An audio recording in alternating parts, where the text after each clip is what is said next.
On Christmas Eve 1914, temperatures on the Western Front dropped below freezing. In some places, it began snowing, obscuring the moonlight.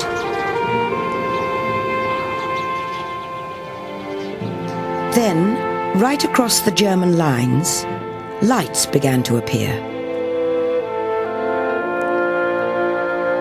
The British braced themselves for an attack, but instead of rifle fire, the sound of singing drifted across no man's land.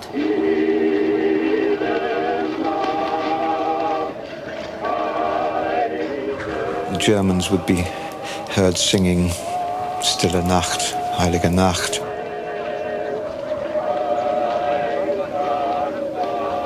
The British would respond with a British Christmas carol. In some places, food was lobbed over into the opposing trenches. In one or two instances, the Germans erected Christmas trees. And there was a kind of mutual curiosity, certainly instances of soldiers applauding each other's singing.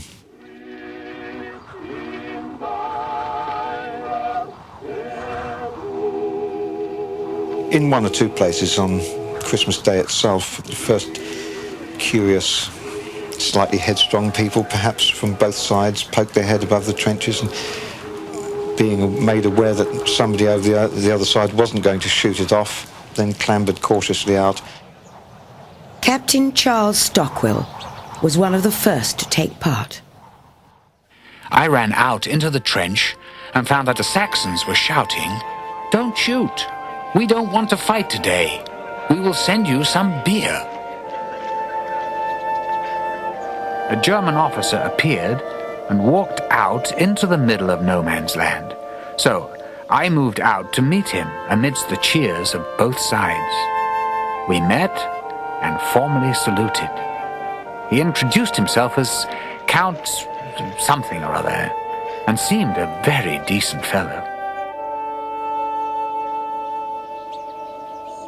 The Christmas truce was the last twitch of the 19th century.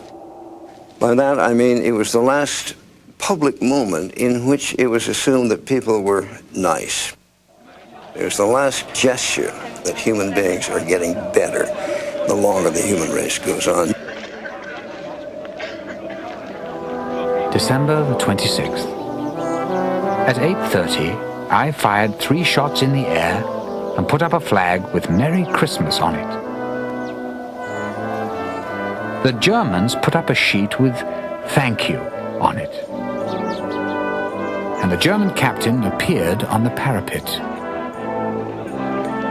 We both bowed and saluted.